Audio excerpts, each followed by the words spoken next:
সাহাবী হযরত আবু বকর সিদ্দিক রাদিয়াল্লাহু তাআলা হযরত আলী রাদিয়াল্লাহু তাআলা ডাক দে বলে সালাবারে চল চল তাড়াতাড়ি চল। ডাক দে বলে ভাই আবু বকর রে আমার জন্য কোন আয়াত নাযিল হইছেনি? আমার রাসূল আমার বিষয়ে কিছু বলছেনি?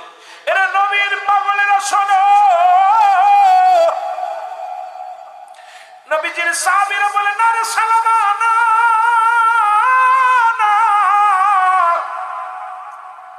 তোমার বিরোধিতা করে না, তোমার বিপক্ষে কোন কোরআনের আয়াত নাযিল হয় নাই। সালাবা উঠতে পারে না, দুই সাহাবীর ঘাড়ে ভর দিয়া রাসূলুল্লাহর কদমের মধ্যে আসলো। আমার বাবারা আমার নবীজির কদমে আসা পর নবীর কদমের মধ্যে চুমা দিয়া বলে ইয়া রাসূলুল্লাহ ইয়া হাবিবাল্লাহ। আমার নবী ডাক দিয়ে বলে সালাবা রে তুমি কোথায় গেছিলা, কেন গেছিলা? বলে ইয়া রাসূলুল্লাহ ইয়া হাবিবাল্লাহ, আমি আমার মনের অজান্তে একটা ঘরের গোসল করা অবস্থায় একটা নারীকে আমি দেখে ফেলেছিলাম বেপরদায় নবী গো। আমি মনে করেছি কথাটা হয়তো আপনারে জিবরিল আমিন জানায়া দিবে। নবী গো আমি কেমনে আপনারে মুখ দেখাবো, কেমনে আপনারে আমি মুখ দেখাবো? ইসলামের কলঙ্ক হবে নবী গো। এই কারণে আমি নবী গো আপনার চোখের আড়াল হইয়া ওই জঙ্গলের ভিতরে চলে গেছিলাম নবী গো। আমার নবী কয় সালাবারে তোমার বিষয়ে কোন আয়াত নাযিল হয় নাই। সালাবারে তোমার বিষয়ে জিবরিল আমিন আমারে কিছু জানায় নাই। এরে আল্লাহর নবী ডাকতে বলে সালাবারে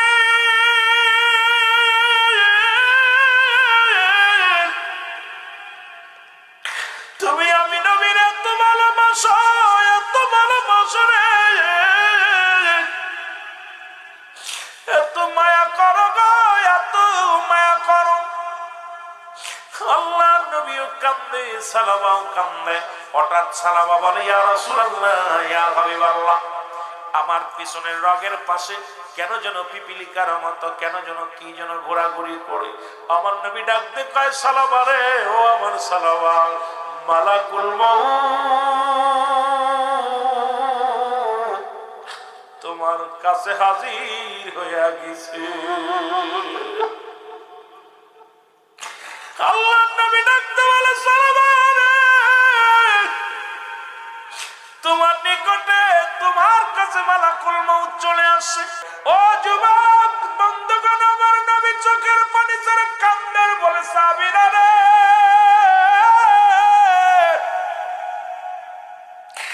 আমার সালাবা একটা ভুলের কারণে রে পাপের ভয়ে জীবনটা দিয়া দিল। এর সার্বি আর ইকবালকে দেখলে বড্ড ভয় লাগে রে।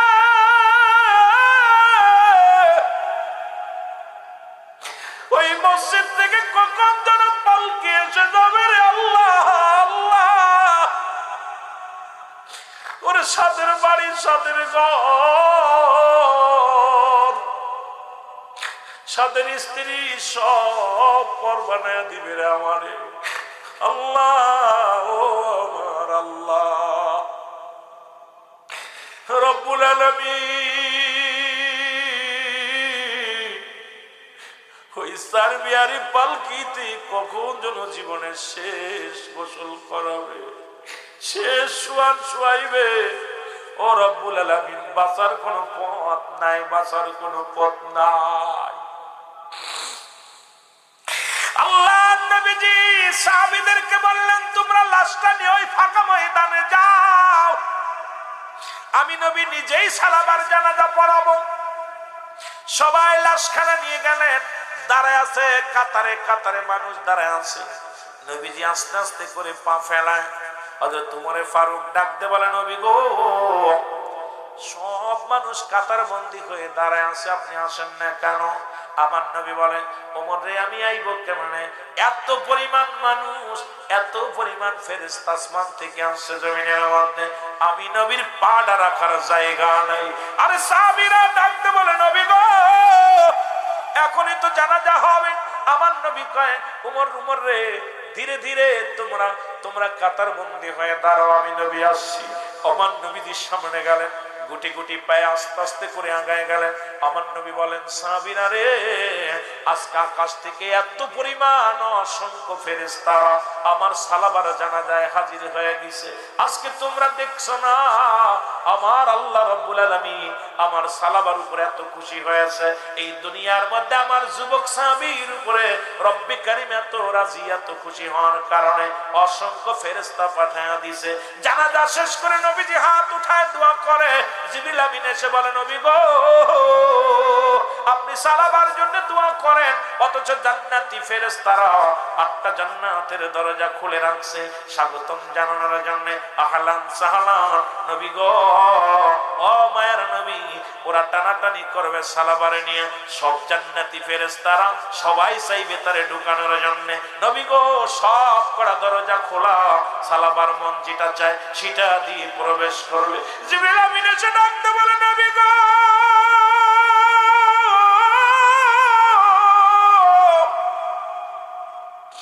একজন যুবক সাহাবী এই দুনিয়ার মধ্যে শুধু চোখের হেফাজত করতে যাইয়া রে জীবনটা কুরবানি করে দিয়ে গেল। ওই সাহাবী যখন রাসূলের পিছে নামাজ আদায় করে যখন রাস্তা দিয়ে যাইতেছিলেন, হঠাৎ ওই মুসলমান জোরে একটা বাতাস আসে, বাতাস আসিয়া বাড়ি থেকে পর্দা সরে যায়। আর ওই বাড়ির মধ্যে একটা মেয়ে ছেলে গোসল করতেছিল। এই গোসল করা অবস্থায় আল্লাহর নবীর একজন সাহাবী গোসল করা অবস্থায় দেখে ফেললেন। আমার বাবারা খুব খেয়াল করবেন, ইসলামের বিধানটা শুনে নেন। নবীর সাহাবী মনের অজান্তে পর্দা সরে গেছে, আর নবীজির সাহাবী ওই মহিলাটাকে দেখে ফেলেছে। জোরে বলেন আল্লাহু আকবার। আল্লাহর নবীর সাহাবী যখন দেখে ফেলছে, গোসল করা অবস্থায় দেখে ফেলেছে, সঙ্গে সঙ্গে কানের মধ্যে হাত দিয়া জমিনের মধ্যে বয়ে পড়েছে, আমার আল্লাহ, আল্লাহ গো, আমি কি গুনাহ করলাম? এই পাপের কথা যদি নবীজি জেনে যায়, এই পাপের কথা যদি আমার আল্লাহ পাক জিবরিল আমিন দিয়ে আমার নবীরে জানায়া দেয়, তাহলে ইসলামের কলঙ্ক হবে। এই লোকটা চোখের পানি ছেড়ে ছেড়ে কাঁদতে লাগলেন, আর চিন্তা করে, না না না, আর নবীর কদমে আমি যাব না, নবীজির কদমের মধ্যে আমি যাব না। কারণ রাসূল পাক সাল্লাল্লাহু আলাইহি ওয়াসাল্লাম যদি জানতে পারে, আমার পাপের কথা যদি জানতে পারে গো,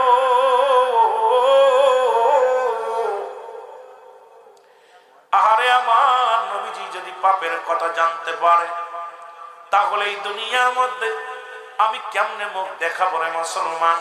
আমি কেমনে আমার নবীর সামনে যে কথা বলবো, কেমনে মানুষের সামনে আমি কথা বলবো? যুবক কাঁদতে কাঁদতে রওনা হয়ে গেলেন। একদিন নয়, দুদিন নয়, অনেকটা দিন অতিবাহিত হয়ে গেল।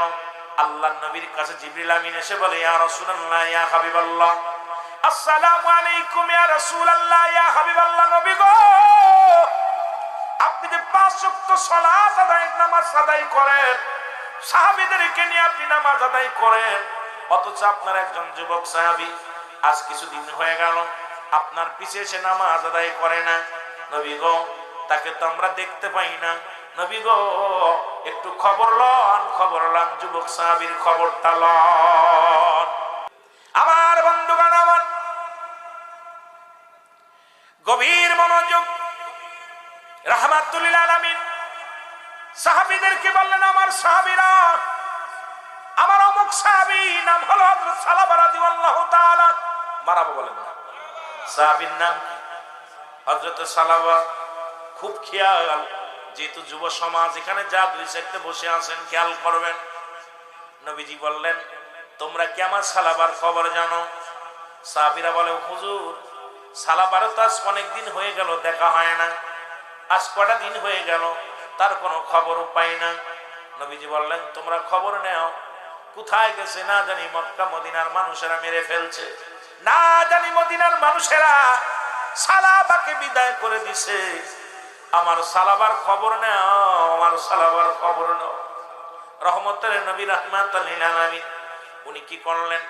সাহাবীদেরকে বললেন, তোমরা তাড়াতাড়ি খবর নাও, কারণ চারিদিকে ইসলামের শত্রু মুসলমানদের পাইলেই হত্যা করে, মুসলমানদের গুম করে দেয়, মুসলমানদের খুন করে দেয়, মুসলমানদের বাড়ি ঘর জ্বালিয়ে পুড়িয়ে দেয়। সুতরাং তোমরা খবর নাও, আমার সালাবার কি অবস্থা একটু খবর নাও। সাহাবীরা খবর নিলেন, বাড়িতে আসলেন, আসসালামু আলাইকুম। ওয়ালাইকুম আসসালাম। সালাবার বাবার জিগায়, চাচাজান আপনার ছেলে কোথায়? বলে আমি জানি না, আমি জানি না, বলতে পারি না। বলে আপনি বলতে পারেন না, কোথায় কোন জায়গায় গেছেনি আপনি জানেননি? কয় না। আল্লাহ নবীর কাছে খবর গেল। নবীজি বলেন সালাবার খবর পাইছনি?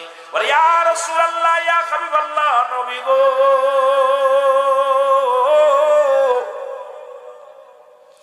ও মায়ার নবী,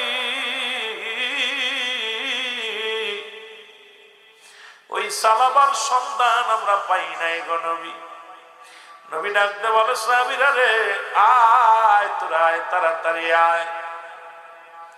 নবীজি টিম করে দিলেন, দুইটা টিম করে দিলেন। একটা টিমের মধ্যে মুসলমান, শুনে নাও, একটা টিমের মধ্যে নবীজি হযরত আবু বকর সিদ্দিক রাদিয়াল্লাহু তাআলা কে বললেন, আবু বকর রে, যাও তুমি যাও, হযরত আলী রাদিয়াল্লাহু তাআলা কে সঙ্গে করে নিয়ে যাও। হযরত ওমরকে ডাকতে বলেন, ওমর রে তুমি যাও, তুমি যাও, ওসমান গনিকে সঙ্গে করে নিয়ে যাও। উত্তর দিকে রওনা হও, দক্ষিণ দিকে রওনা হও, পূর্ব দিকে রওনা হও, পশ্চিম দিকে রওনা হও, কারণ আমার সাহাবীরে খুঁজে বাইর করো। না জানি কাফেরেরা হত্যা করে ফেলেছে, না জানি কাফেরেরা এই দুনিয়ার মায়া ছেড়ে বিদায় করে দিছে। সুতরাং আমার নবীজি চোখের পানিগুলো ছেড়ে ছেড়ে কান্দে, ডাকতে বলেন, ও সাহাবীরা খবর নাও, তাড়াতাড়ি খবর নাও। খবর নেওয়ার জন্য রওনা হয়ে গেলেন। আমার বাবারা অঞ্চলে অঞ্চলে খবর নিলেন, কোথাও পায় না। নবীজি বললেন মরুপ্রান্তরে চলে যাও, দেখো খবর পাওয়া যায় কিনা। মরুপ্রান্তরে চলে গেলেন। হযরত আবু বকর সিদ্দিক রাদিয়াল্লাহু তাআলা, হযরত আলী রাদিয়াল্লাহু তাআলা দুজনে যাইয়া রাখালিদের ডাক দেওয়া, রাখালেরা রে, তোমরা কি সালাবা নামে কোন নবীর সাহাবীরে দেখছনি? আল্লাহ নবীর সাহাবীরে দেখছনি? লোকজনেরা বলে, তোমরা কারা? তোমাদের তো চিনলাম না। বলে আমরা হলাম নবীর সাহাবী, আমার নাম আবু বকর, আমার নাম হযরত আলী। আমরা এসেছি সালাবারে খোঁজার জন্য। তোমরা কেউ কি বলতে পারো রে সালাবার সন্ধান পাও, বলতে পারো কিনা? রাখালেরা বলে, ভাই আমরা তো সালাবারে চিনি না, নবীর সাহাবীদের চিনি না। তবে একটা যুবক, লম্বা চওড়া একজন যুবক, আজ কটা দিন হয়ে গেল এই মহল্লার মধ্যে প্রবেশ করেছে। সকাল হলে নেমে আসে, পাহাড়ে চলে যায়। ওই পাহাড়ে চড়ার উপরে বসে বসে কান্দে। কাঁদতে কাঁদতে চোখ দিয়া পানি পড়তে পড়তে চোখের গোস্তগুলো খুশে খুশে জমিনের মধ্যে পড়ছে। এই মানুষটা হাঁটতে পারে না, চলতে পারে না। আবার সন্ধ্যা যখন গনিয়ে আসে, ওইটা আর একটা গাছের ওই পাহাড়ের মধ্যে চলে যায়। এই মানুষটা আমাদের নিয়ে যাও, কে রে আমরা চিনি না। তবে এই মানুষটার কান্না দেখে আমাদের পশুগুলো খানা ছেড়ে দিছে। এই মানুষটার কান্না দেখে আমাদের পশু পাখিগুলো সব খানা ছেড়ে দিছে। এই মানুষটার কান্না দেখে আমাদের বকরিগুলো খানা খায় না। আজকে যখন উঠতেছিল রে, এই মানুষটা হাঁটতে পারে না, দুলে দুলে জমিনের মধ্যে পড়ে যায়। আমরা দেখলাম এই লোকটা হাঁটতে পারে না, লাঠি বর্দে হাঁটে। তখন আমরা কি করলাম, আমাদের বকরিগুলো দোহান করিয়া কিছু দুধ নিয়ে একটা পাতিলের মধ্যে নিয়ে দিলাম লোকটাকে খাবারের জন্য। এই লোকটা এই পাতিলটা ধরে চোখের পানি ছেড়ে এমন ভাবে কাঁদতেছিল, চোখের পানিগুলো পড়ে পড়ে দুধার পানি একাকার হয়ে গেছিল। হে সাতক্ষীরার যুবকেরা, কয়দিন কেঁদেছ? দুনিয়া থেকে বিদায় নিয়ে লাগবে। আল্লাহ নবীর সাহাবীরা ডাকতে বলে, রাখালেরা রে, কোথায় আমাদের সালাবা? এটাই সালাবা। বলে, ভাইরে আমরা তো সালাবারে চিনি না,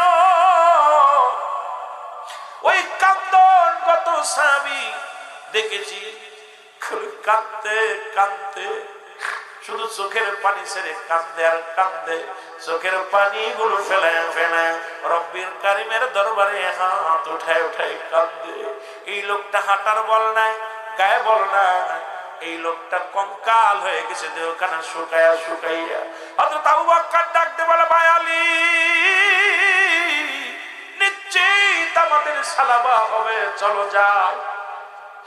দৌড়ে গেলেন, দৌড়ে যায় দেখে পাহাড়ের একটা কন্যারে বইয়া সালাবা কান্দের ডাকতে বলে, রব্বুল আলামিন, এই দুনিয়াতে যত শাস্তি দিবা দাও, এই দুনিয়ার মধ্যে যত কষ্ট দিবা দাও, আল্লাহ ওই কবরে আমার কষ্ট দিও না। আল্লাহ আমার নবীর কানে আমার পাপের কথা পৌঁছায়া দিও না। এই দুনিয়ার পাপের কথা যদি আমার দুনিয়ার মানুষ জানে, যদি আমার মহল্লার মানুষগুলো আমার পাপের কথা জানে, আমি কেমনে মুখ দেখাবো রে আল্লাহ। আল্লাহ গো, আমার এই পাপের কথা যেন দুনিয়ার মানুষ কেউ জানতে না পারে। পিছন থেকে আল্লাহ নবীর সাহাবী হযরত শেরে খোদা হযরত আলী রাদিয়াল্লাহু তাআলা ডাকতে বলেন, সালাবারে কেন কাঁদছো? সালাবার ডাক শুনে যখন ডাকটা শুনেছে সালাবা ও যার নেড়ে কান্দর বলে, ভাই আলী,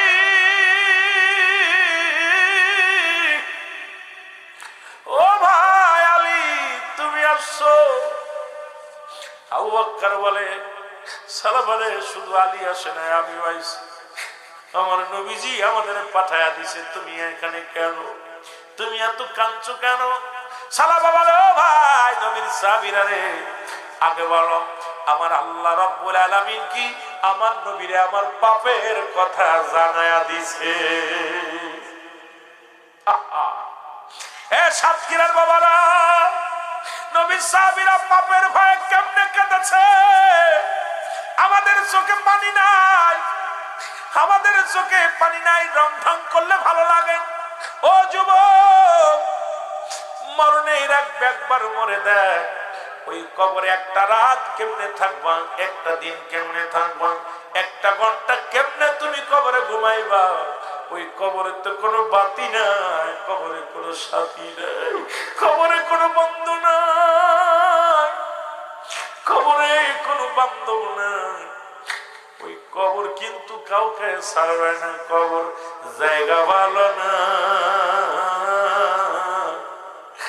রে। আমল দিয়া ওই কবরে বানাও সামিয়ানা, কবর জায়গা ভালো না, কবর জায়গা ভালো না।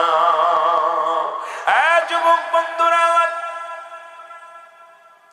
এই মন মন মাটি বুকের উপরে নিয়ে কেমনে থাকবা, কেমনে ঘুমাইবা? আমার যুবক বাবারা, যে কথাগুলো বলি লক্ষ্য করো। নবীর সাহাবীরা বলে, সালাবারে কি জানবে আমার নবীরে, কে জানাইব? কাকে বলো? আমার নবী কি আমার বিষয়ে কোনো কথা বলেছে? আমার নবী কি আমার বিষয়ে কিছু জানাইছে? নবীর সাহাবীরা রে, আমি সালাবা পাপী, আমি সালাবা বড় অপরাধী, আমি সালাবা বড় গুনাহগার।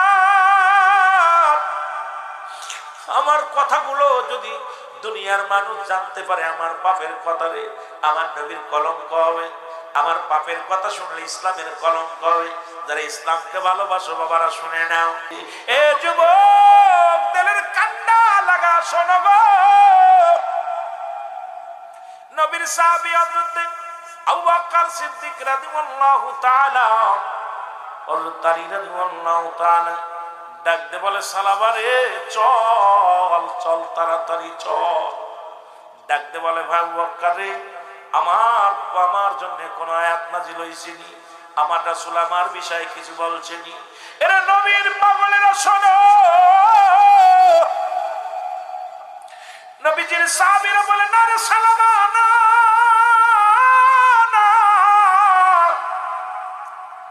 তোমার বিরোধিতা করে না, তোমার বিপক্ষে কোন কোরআনের আয়াত নাযিল হয় নাই। সালাবা উঠতে পারে না, দুই সাহাবীর ঘাড়ে ভর দিয়া রাসূলুল্লাহর কদমের মধ্যে আসলো। আমার বাবারা, আমার নবীজির কদমে আসা পর নবীর কদমের মধ্যে চুমা দিয়া বলে, ইয়া রাসূলুল্লাহ, ইয়া হাবিবাল্লাহ। আমার নবী ডাক দিয়ে বলে, সালামা রে, তুমি কোথায় গেছিলা, কেন গেছিলা? বলে, ইয়া রাসূলুল্লাহ, ইয়া হাবিবাল্লাহ, আমি আমার মনের অজান্তে একটা ঘরের গোসল করা অবস্থায় একটা নারীকে আমি দেখে ফেলেছিলাম বেপরদায় নবী গো। আমি মনে করেছি কথাটা হয়তো আপনারে জিবরিল আমিন জানায়া দিবে। নবী গো, আমি কেমনে আপনার মুখ দেখাবো, কেমনে আপনারে আমি মুখ দেখাবো? ইসলামের কলঙ্ক হবে নবী গো। এই কারণে আমি নবী গো আপনার চোখের আড়াল হইয়া ওই জঙ্গলের ভিতরে চলে গেছিলাম নবী গো। আমার নবী কয়, সালাবারে, তোমার বিষয়ে কোন আয়াত নাজিল হয় নাই। সালাবারে, তোমার বিষয়ে জিবরিল আমিন আমারে কিছু জানাই নাই। এরে আল্লাহর নবী ডাকতে বলে, সালাবারে,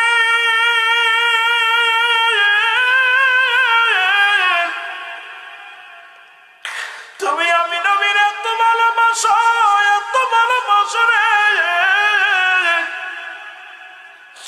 এত মায়া করো গো, এত মায়া করো। আল্লাহর নবীও কান্দে, সালাবাও কান্দে। হঠাৎ সালাবা বলে, ইয়া রাসূলুল্লাহ, ইয়া হাবিবাল্লাহ, আমার পিছনের রগের পাশে কেন যেন পিপিলিকার মতো কেন যেন কি যেন ঘোরাঘুরি করে। আমার নবী ডাকতে কয়, সালাবা রে, ও আমার সালাবা, মালাকুল মউত তোমার কাছে হাজির হইয়া গেছে। আল্লাহর নবী ডাকতে বলে, সালাবা রে, তোমার নিকটে তোমার কাছে মালাকুল মউত চলে আসে।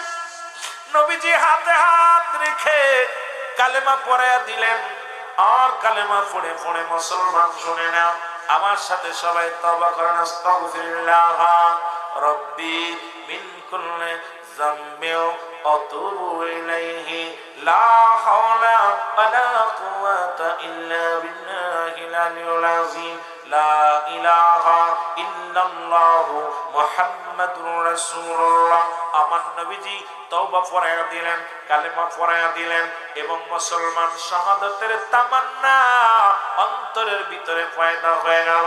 এই মুসলমান শুনে নাও, এর মুসলমান শুনে নাও, সালাবা রাদিয়াল্লাহু তাআলা কালেমা শাহাদাত পড়তে পড়তে দুনিয়া থেকে বিদায় হয়ে গেল। পড়েন, আশহাদু আল্লা ইলাহা ইল্লাল্লাহু ওয়াহদাহু লা শারীকা লাহু আশহাদু আন্না মুহাম্মাদান আবদুহু ওয়া রাসূলুহু। ওরে মুসলমান, এইটা পড়তে পড়তে শাহাদাতের পেয়ালা পান করলেন, কালেমা মৃত্যুবরণ করলেন। ও যুবক বন্ধুগণ, আমার নবী চোখের পানি ছেড়ে কান্দেন, বলে, সাহাবীরা রে,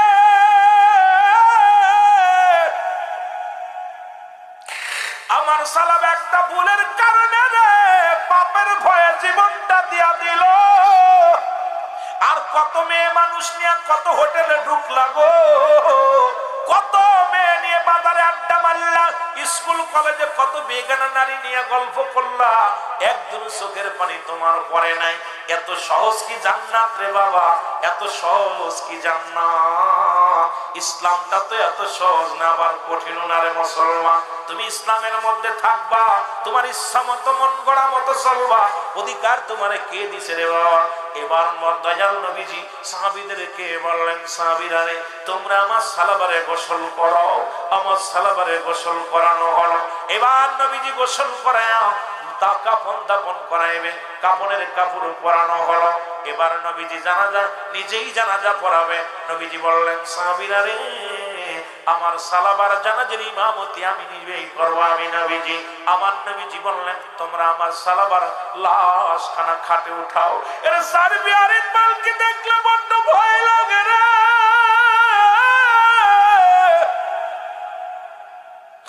ওই মসজিদ থেকে কখন যেন পালকি এসে যাবে রে, আল্লাহ আল্লাহ। ওরে সাদের বাড়ি, সাদের ঘর, সাদের স্ত্রী সব পর বানায় দিবে রে আমারে। আল্লাহ, ও আমার আল্লাহ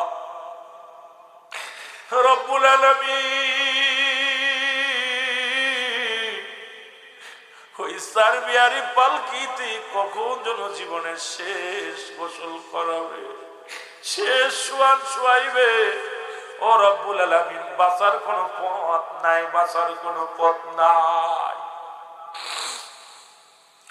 আল্লাহ নবীজি সাহাবীদেরকে বললেন, তোমরা লাশটা নিয়ে ওই ফাঁকা ময়দানে যাও, আমি নবী নিজেই সালাবার জানাজা পড়াবো। সবাই লাশখানা নিয়ে গেলেন, দাঁড়ায় আছে কাতারে কাতারে মানুষ দাঁড়ায় আছে। নবীজি আস্তে আস্তে করে পা ফেলায়। হযরত ওমর ফারুক ডাকতে বলে, নবী গো, সব মানুষ কাতার বন্দী হয়ে দাঁড়ায় আছে, আপনি আসেন না কেন? আমার নবী বলে, ওমর রে, আমি আইব কেমনে? এত পরিমাণ মানুষ, এত পরিমাণ ফেরেশতা আসমান থেকে আসছে জমিনের মধ্যে, আমি নবীর পাটা রাখার জায়গা নাই। আরে সাহাবীরা ডাকতে বলে, নবী গো, এখনই তো জানাজা হবে। আমার নবী কয়, ওমর, ওমর রে, ধীরে ধীরে তোমরা কাতার বন্দী হয়ে দাঁড়াও, আমি নবী আসছি। আমার নবীজির সামনে গেলেন, গুটি গুটি পায়ে আস্তে আস্তে করে আগায় গেলেন। আমার নবী বলেন, সাহাবীরা রে, আজকে আকাশ থেকে এত পরিমাণ অসংখ্য ফেরেশতা আমার সালাবার জানাজায় হাজির হয়ে গেছে। আজকে তোমরা দেখছো না, আমার আল্লাহ রাব্বুল আলামিন আমার সালাবার উপরে এত খুশি হয়েছে। এই দুনিয়ার মধ্যে আমার যুবক সাহাবীর উপরে রব্বে কারীম এত রাজি, এত খুশি হওয়ার কারণে অসংখ্য ফেরেশতা পাঠায়া দিয়েছে। জানাজা শেষ করে নবীজি হাত উঠায় দোয়া করে। জিবরিল আমিন এসে বলে, নবী গো, আপনি সালাবার জন্য দোয়া করেন, অথচ জান্নাতি ফেরেশতারা 8টা জান্নাতের দরজা খুলে রাখছে স্বাগতম জানানোর জন্য। আহলান সাহলান, নবী গো, ও মায়ের নবী, ওরা টানাটানি করবে সালাবারে নিয়ে। সব জান্নাতি ফেরেশতারা সবাই চাইবে তারে ঢুকানোর জন্য। নবী গো, সব করা দরজা খোলা, সালাবার মন যেটা চায় সেটা দিয়ে প্রবেশ করবে। জিবরিল আমিন এসে ডাকতে বলে, নবী গো,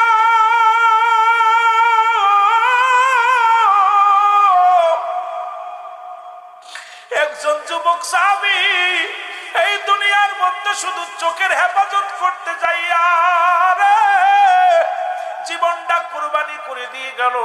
ও সাতক্ষীরার বাবারা, সারা জীবন তাফসীর ওয়াজে বসলা, তাফসীরুল কোরআনে মাহফিলে বসলা, আজ পর্যন্ত চরিত্র কন্ট্রোল করলা না।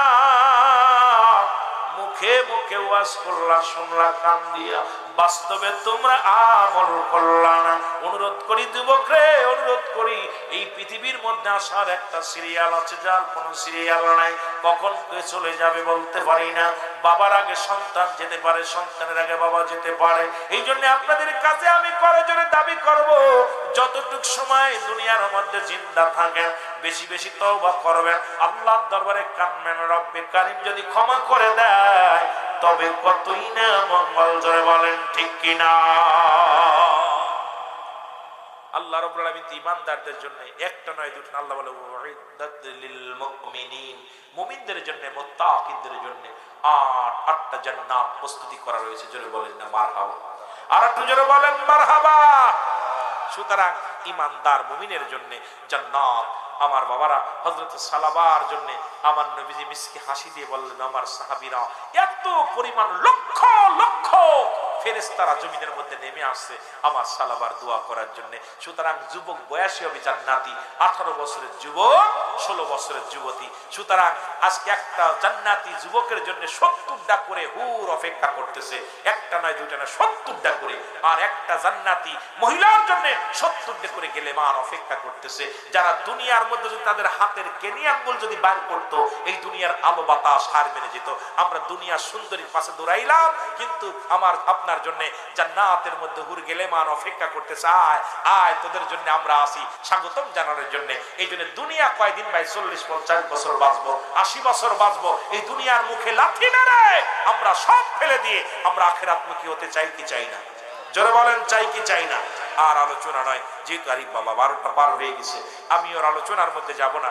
আপনারা ছিলেন, বসেছিলেন, মজা লাগছিল আলোচনা করতে, কিন্তু অনেকেই চিন্তা করছে কেন আপনারা কি চান আমার বোঝা হয়ে গেছে, কেন আপনারা যেটা চান এটা আমি দিতে পারি না, কারণ আমার দ্বারাই গিবাত করা, সমালোচনা করা, গান গাওয়া, এই যে নাচ গাই আপনার ঢং করা, এগুলো আমি পারি না। যতটুকু সময় থাকবো চোখের পানি ফেলানোর চেষ্টা করতে হবে, আমলের ওয়াজ করতে হবে, ঈমান আকীদার আলোচনা করতে হবে। আজকে আমাদের সমাজ জাতিকে বাঁচানোর দরকার আছে কিনা? জোরে বলেন আছে কিনা? আল্লাহ বুঝার তৌফিক দান করুক, জোরে বলেন আমিন। সুতরাং আপনারা অনেকেই আজকের এই মাহফিলে আল্লাহ আজকের মাহফিলে অনেকেই আপনারা টাকা দিয়েছেন, আর যদি কেউ দিতে চান ভিতরে একটু যান, ভিতরে যদি কেউ দিতে চান মসজিদের জন্য, মসজিদ উন্নয়ন প্রকল্পের জন্য।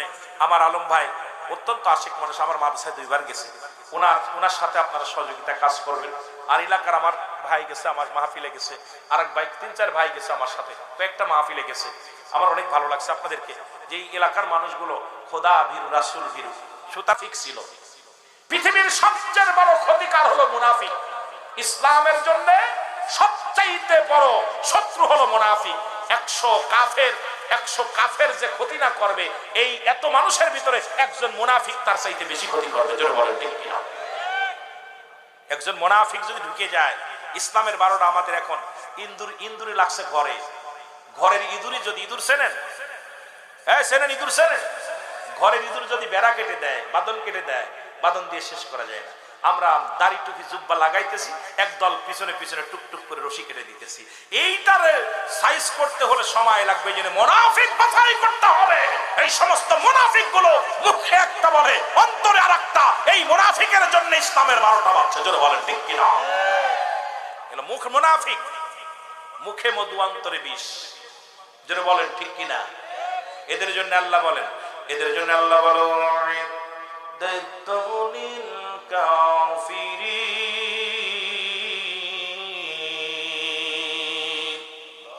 এই কাফের বেঈমান মুনাফিকদের জন্য আমি আল্লাহ প্রস্তুতি করে রাখছি 7টা জাহান্নাম।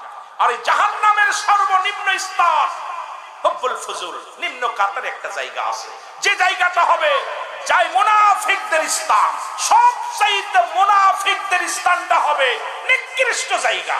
জাহান্নাম তো হবে, জাহান্নামী যারা যাবে, কিন্তু জাহান্নামীদের মধ্যে যারা মুনাফিকদের জাহান্নাম, ভালো করে খেয়াল করেন, মুনাফিকদের স্থানটা হবে হুব্বুল ফুজুল, নিম্ন কাতার একটা জায়গা, যেখানে মহিলাদের হায়ানি পাশের পানি, পচা কুরক্ত, এরপরে আপনার বৃষ্টি নামলে যেমন ময়লা আবর্জনা ধুয়ে একটা গর্তে চলে যায়, ঠিক জাহান্নামের ভিতরটা এরকম ময়লা আবর্জনা যা আছে সব পচা গুলা ওই নিম্ন স্তরে চলে যায়। ওখানে হবে জাহান্নামীদের ঠিকানা, মুনাফিকদের ঠিকানা।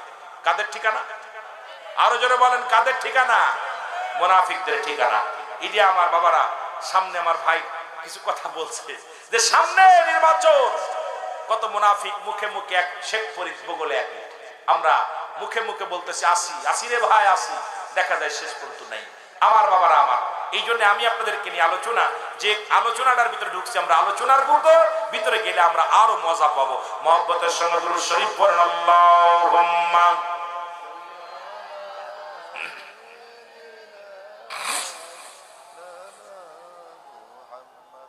উঠাউটি করেন কেন? ছেড়ে দিব?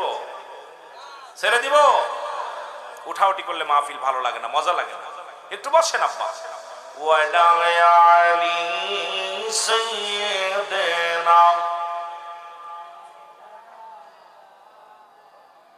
এ ভাইরা আমার, বন্ধুরা আমার, যে কথাগুলো বলি দিলের কান্ডা লাগা শোনো,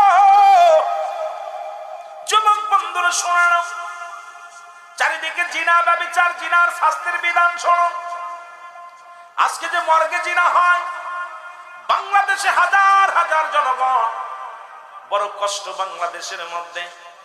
অনেক জিনাকারী জেলখানায় যাওয়ার পর দেখছি ফুলের মালা গলায় নিয়ে ফিরে আসছে, বড় কষ্ট হয়, বড় দুঃখ লাগে। তখনই পৃথিবীর মধ্যে যদি কোনো জিনার শাস্তির বিধান শুনে নাও, যদি কোনো ব্যক্তি, অবিবাহিত পুরুষ অবিবাহিত নারী যদি জিনা করে, জিনায় যদি লিপ্ত হয়, এই শাস্তির বিধান হলো 100 ডুরা তার গায়ের মধ্যে মারতে হবে। 2-4টে মারা পড়ার জন্য মারা যায়। যুবক বন্ধুরা আমার, যদি মারা যায়, মারা গেলে এর কি করাবেন? গোসল করাবেন, তারপরে কাফন পরাবেন, এরপরে জানাজা পড়াবেন, এরপরে তাকে কি করবেন? মুসলমান তাকে দাফন করাবেন। শুধু অবিবাহিত থাকার কারণে অবিবাহিত নারী, অবিবাহিত পুরুষ কাফন দাফন জানাজা পাবে। জানাজা দিয়ে দাফন দেওয়ার পর বাকি বেতের আঘাত গুলো কবর উপর মারতে হবে রে মুসলমান। আমার বাবারা আমার খুব খেয়াল করা লাগবে, আমার বাজানরা আমার। শুধু অবিবাহিত থাকার কারণে, আর যদি বিবাহিত কেউ জিনা করে, যদি পৃথিবীর মধ্যে বিবাহিত যদি কোনো যুবক যুবতী জিনা করে, স্ত্রী আছে, স্বামী আছে, তারপর অন্য পুরুষের সঙ্গে মিলিত হয়েছে, অন্য নারীর সঙ্গে মিলিত হয়েছে, এদের শাস্তির বিধান হলো মুসলমান নাভি পর্যন্ত দুনিয়ার মধ্যে পুঁততে হবে মাটির নিচে, পুঁতিয়া তাকে কঙ্কার নিক্ষেপ করতে হবে, পাথর ছুঁড়ে মারতে হবে। যতক্ষণ পর্যন্ত সে মৃত্যুবরণ না করবে ততক্ষণ পর্যন্ত তাকে মারা বন্ধ করা যাবে না। যখন নিশ্চিত হয়ে যাবে উনি মারা গেছে, তখন উনাকে মাটি করে উঠাইতে হবে। উঠাইয়া এইবার দিবালয়ে কুকুর শিয়াল দিয়ে লাশটা খাওয়া দিতে হবে।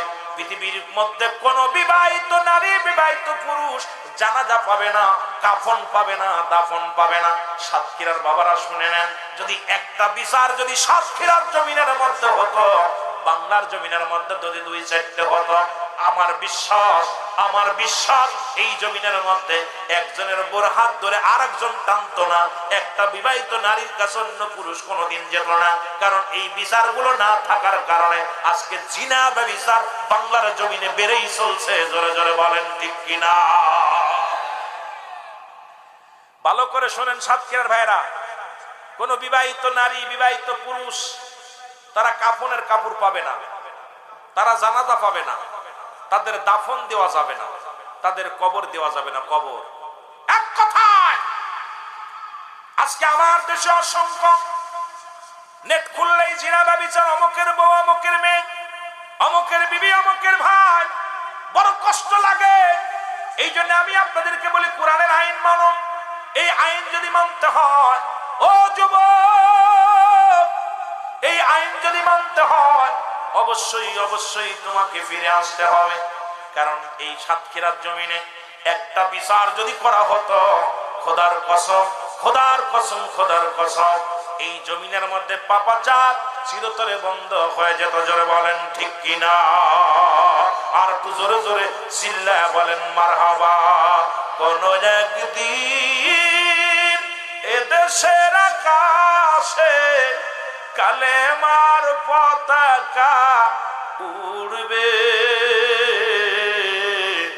সেদিন সবাই দুঃখ বেদনা ভুলে শান্তিতে সবাই চলবে। জোরে বলেন ঠিক কিনা? এ যুবক বন্ধুরা আমার, গভীর মনোযোগ। সুতরাং কোরআন এত সুন্দর বিধান দিচ্ছে, কোরআন মেনে যদি দুনিয়ার মধ্যে জীবন করতে পারো, জীবন যদি করতে পারো কোরআন মাফিক, হাদিস অনুযায়ী যদি কোরআন মাফিক যদি জীবন করতে পারো, তোমার আমার জীবনটা সুন্দর হয়ে যাবে। আমার বাবারা আমার, যে কথা বলতেছিলাম শোনো, দিলের কান্ডা লাগায় শোনো। এইবার হলো রাসূলের কাছে 2 নাম্বার প্রিয় ছিল মুসলমান তার উম্মতগণ, 3 নাম্বার নবীর কাছে প্রিয় ছিল। এই দুনিয়ার মধ্যে 3 নাম্বার প্রিয় ছিল নবীজির কাছে তার বিবিগণ। আল্লাহর নবীর কাছে 3 নাম্বার পেয়েছিল তার বিবিগণ। আপনার বিবি কালো হোক, তাকে ভালোবাসো। তোমার বিবি বাড়ি হোক, তোমার বিবিরে তুমি ভালোবাসো। রাসূল তার বিবিগণদেরকে অত্যন্ত ভালোবাসতেন, মায়া করতেন। আজকে আমাদের দেশে দেখা যায় নবীজির প্রেমিক বলে দাবি করি, আল্লাহর গোলাম বলে দাবি করি, খালি পরের দিক নজর যায়, পরের শালীর দিক নজর যায়, পরের ঘরের দিক নজর যায়। নবীর উম্মাত বলে যদি দাবি করতে হয়, নিজের ঘরের দিকে নজর রাখতে হবে, বাইরে নজর দেওয়া যাবে না। জোরে বলেন ঠিক কিনা? রাসূলের কাছে আমার বাবারা আমার 3 নাম্বার পেয়েছিল তার বিবিগণ। আমি আপনাদেরকে করজোরে দাবি করে যাব, আজ থেকে প্রতিজ্ঞা করবেন, যতই সুন্দরী নারী হোক আমরা ওদিকে তাকাবো না। আমার বাবারা আমার, ওদিকে আমাদের খেয়াল করো না। এই জন্য আমার মারা, এই জন্য 5টা গুণের নারী বিবাহ করতে বললাম। ওই সতী নারী, আদর্শবান মুসলমান গুণবতী রূপবতী নারী যদি বিয়ে করতে পারেন, জীবন ওই নারী জীবন দিয়া দিবে, তার সতীত্ব দিবে না। দেখবেন বাবারা আমার, কত নারী আছে স্বামীর আদর্শ থেকে হাজার হাজার দিন বঞ্চিত হয়ে আছে, তারপরও জীবনে মুখ খুলবে না, জীবনে কারোর কাছে দুঃখ প্রকাশ করবে না। কারণ স্বামীকে স্বামীর মাথা যেন উঁচু থাকে, স্বামীর মর্যাদা যেন বেড়ে যায়, শ্বশুর বাড়ির মর্যাদা যেন বেড়ে যায়, এই চিন্তা দ্বারা প্রতিটা মানুষের ভিতরে এই নারীগুলোর মধ্যে আছে। ধরে বলেন ঠিক কিনা? আমার বন্ধুগণ, আমার 4 নাম্বার পেয়েছিল রাসূলুল্লাহর কাছে, পেয়েছিল সুগন্ধি জিনিস। তোমরা নবীর উম্মত বলে দাবি করবা, গান্ধার মধ্যে টান দিবা। নবীর উম্মত বলে দাবি করবা।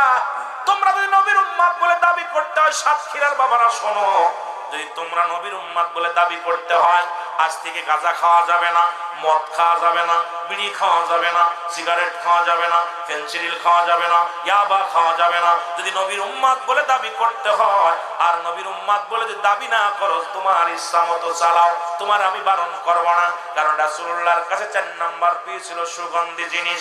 এখন নবীর উম্মত বলে দাবি করো, আর দিন রাত 24 ঘন্টা মাল খেয়ে ডাল হয়ে পড়ে থাকো। মুসলমান শুনে নাও, শুনে নাও, নবীর উম্মত বলে কোনোদিন তোমরা স্বীকৃতি পাওয়া যাবে না। কারণ রাসূলুল্লাহর উম্মত বলে যদি স্বীকৃতি পাইতে হয়, নবীর গুণে গুণান্বিত হওয়ার দরকার আছে কি না? নবীর উম্মত বলে দাবি করবা, সিগারেট আর বিড়ি খাইবা, আর বয়া বয়া গাজায় টান দিবা, মদে টান দিবা। যদি বলেন ঠিক কি না? এর কবরেতে আগুন পাবি, বিড়ি পাবি না।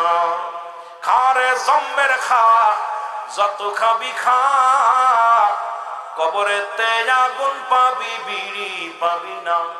ফেরেশতারা খায় না ঘুষ, থাকিবে না তোর যে হুশ। মুগুর মারিবে ধরে, গর্জন মারিবে ধরে, রক্ষা পাবি না।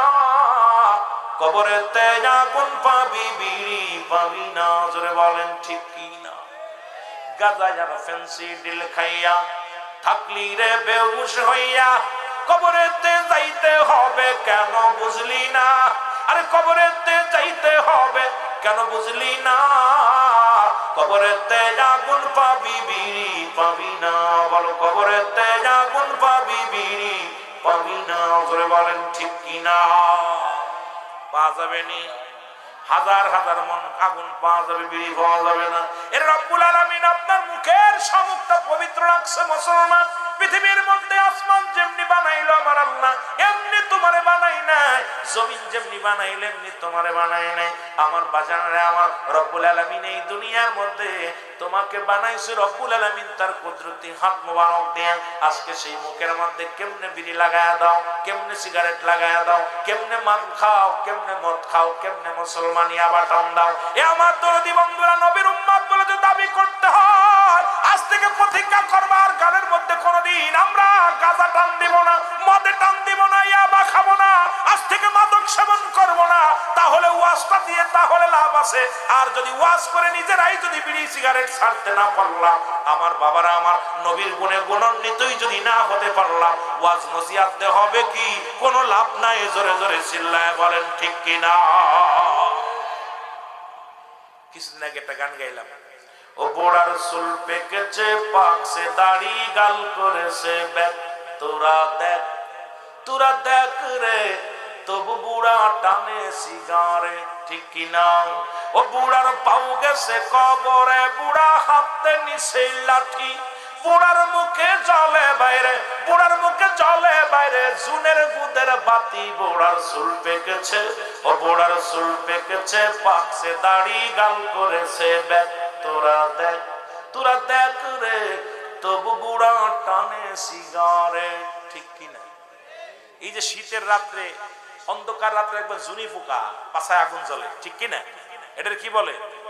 জুনা কি বলে? এটা পিছনে টিপ টিপ করে জ্বলে। এখন আমাদের দেশে দেখি দাড়ি পাইকা গেছে, চুল পাইকা গেছে, বেটা কবরে এক পা চলে গেছে, এরপরও বিড়ি টান দেয়, টান 2 পাশে গর্ত হয়ে যাচ্ছে। ঠিক কিনা? আরে কবরে হিন্দুরা তো মরে গেলে মুখে আগুন দেয়, আর মুসলমান জীবিত থাকতে মুখের মধ্যে আগুন দিতেছে, বড় কষ্ট। এই কষ্ট কোথায় রাখবো যুবক? এই কষ্ট কোথায় রাখবো? ফিরে আয়, মাদক থেকে ফিরে আয়, ফিরে আয়। যে ঘরে মাদক ঢুকছে সেই সংসার শেষ, স্বামী স্ত্রী মহব্বত শেষ, ভাইয়ে ভাইয়ে শত্রুতায়, ভাই বোনের সাথে শত্রুতায়, বাবার সাথে শত্রুতায়, সংসারের ভিতরে অশান্তি, সংসারের ভিতরে গজব। জোরে বলেন ঠিক কিনা? আর একটু জোরে বলেন ঠিক কিনা?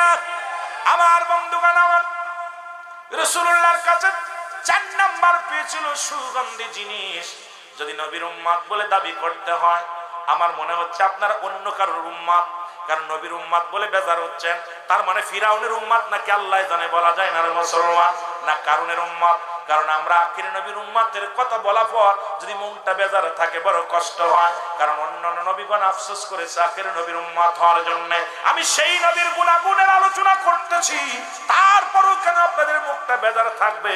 কারণ রাসূলুল্লাহর মহব্বত এই ধারণ করার জন্য বলতেছিলাম। নবী কয় ওমামায়াতি খায়রুল লাকুম ওয়াফাতি খায়রুল লাকুম, নবী কয় আমার ওয়াফাতটাও দুনিয়ার মধ্যে, দুনিয়া থেকে বিদায় নিলাম, এটা আমার উম্মতের জন্য কল্যাণ স্বরূপ। কারণ এই পৃথিবীর মধ্যে থেকে যদি আমি বিদায় নিলাম, আমার উম্মতিরা পৃথিবীর মধ্যে যদি কোনো ভালো কর্ম করে, আজকে যেমন দান করছেন, আজকে মাহফিলের জন্য টাকা খরচ করছেন, আমার নবীজি কয় আমার উম্মতের জন্য প্রশংসা করি আমার আল্লাহর দরবারে। আবার যদি কোন উম্মত গুনাহের কাজ করে, সঙ্গে সঙ্গে আমি নবী ইস্তেগফার করি আমার উম্মতের জন্য। সুতরাং এমন নবীর উম্মত হইলাম, এই নবীর উম্মত হওয়ার জন্য যুগে যুগে কত নবী রাসূলগণ আফসোস করেছে, আমি আপনি বিনা দরখাস্তই সেই নবীর উম্মত হইলাম। সেই নবী কয় আমার উম্মতিরা গুনাহ করে, মাফ চায় আমি নবী সেই নবীর উম্মত হয়ে লাভ না লস করছি। যারা বলেন লাভ করছেন না লস করছেন? কি ওয়াজ শুনবেন আপনারা? আমি বুঝতেছি না কি ওয়াজ শুনতেছেন, কি ওয়াজটা শুনতেছেন আপনারা? ওয়াজের মনে হচ্ছে আপনারা কিছু বুঝতেছেন না, সব বুবা। আমার বন্ধুগণ, আমার গভীর মনোযোগ। এই জন্য আমাদের কি ঈমান ও আকীদার মধ্যে থাকতে হবে ঈমান। ব্যক্তির জীবনের অমূল্য সম্পদের নাম হলো ঈমান, ব্যক্তির জীবনের অমূল্য সম্পদের নাম হলো রূহ, আর মানব জীবনের অমূল্য সম্পদের নাম ঈমান। ঈমানবিহীন যেমন আমলের কোনো মূল্য নাই, রূহবিহীন যেমন বডির কোনো মূল্য নাই। এই বডিটার মূল্য বাড়বে যখন আপনার দেহের মধ্যে রূহটা থাকবে, তখন আপনার এই বডিটার দাম আছে। আর যতক্ষণ পর্যন্ত আপনার দেহের মধ্যে রূহ নাই, বডির কোনো মূল্য নাই, বডির কোনো মূল্য নাই, তদ্রূপ এই পৃথিবীর মধ্যে যত আমল করেন না কেন, এই আমলটার মূল্য বাড়বে যখন আপনার ভিতরে ঈমানটা মজবুত থাকবে। জোরে বলেন ঠিক কিনা? মহব্বতের সঙ্গে দুরূদ শরীফ পড়েন আল্লাহুম্মা।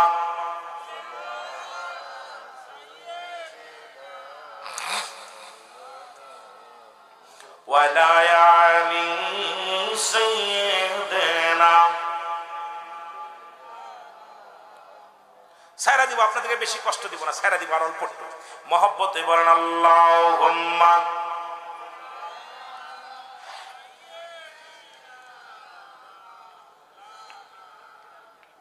ওয়ালা আলি সাইয়্যিদিনা।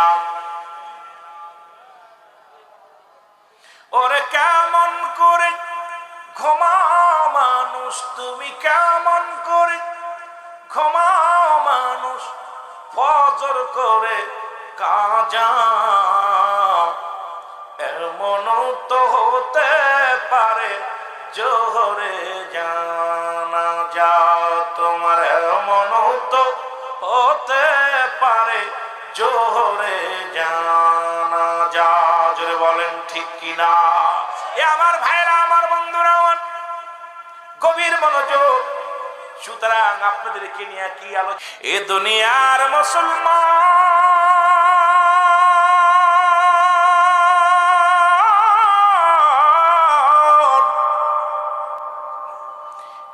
রহমতের নবী ডাক দি বলে, ও যুবক, যুবক, তওবা কর, তওবা করলে তোমার গুনাহ আল্লাহ মাফ করে দিবে।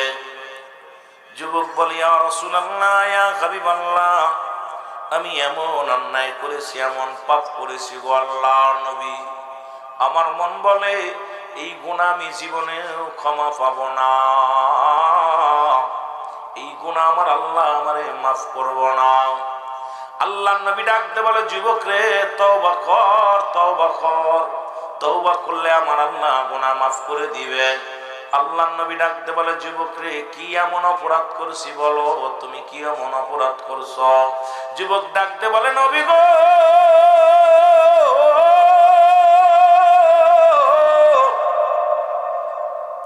এই মক্কা মদিনার জমিনে যত কাপড়ের কাপড় চুরি হতো গো, আইরে যুবকে সাতক্ষীরা যুবকেরা শোনো, মদিনা মক্কা মদিনার জমিনে কাফনের কাপড় চুরি হতো নবী গো।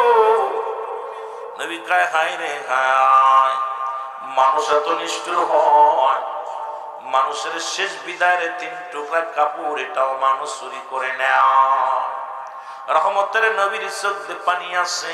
নবী কয়, ও যুবক, আরে মানুষ শেষ বিদায়ের সময় 5 টুকরা কাপড় 3 টুকরা কাপড় দেয়া হয়, এটাও চুরি করা হয় রে যুবক। ইয়া রাসূলুল্লাহ, ইয়া হাবিবাল্লাহ, নবী গো ওই মক্কা মদিনার কাফনের কাপড় চুরি হতো, ওই কাপড়ের কাপড় আর কেউ নয়, ওই কাপড়ের কাপড়গুলো আমি চুরি করতাম। জোরে জোরে চিল্লায় বলা যাবে না আল্লাহু আকবার। খুব খেয়াল, আমি ওই মানুষ মারা গেলে কবরে শোয়ানো পর কবর খুইরা কাফনের কাপড়গুলো চুরি করতাম। আল্লাহর নবী ডাকতে বলে, যুবক দুনিয়ার মধ্যে আর কোন কাজ পাস নাই রে, হায়রে মানুষের শেষ বিদায়ের সময় 3 টুকরা কাপড় দেয়া হয়,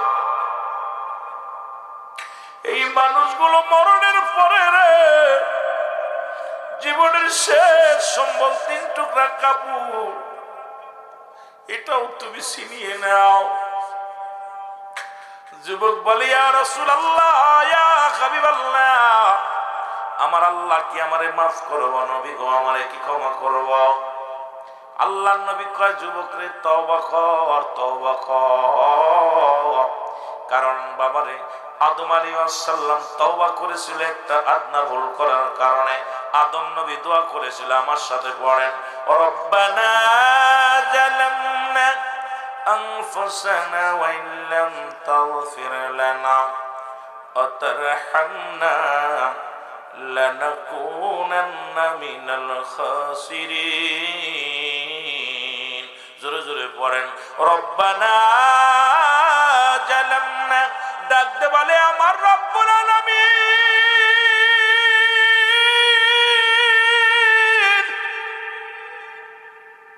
এরে আমি আদম জালিমদের অন্তর্ভুক্ত হয়ে গেছি রে,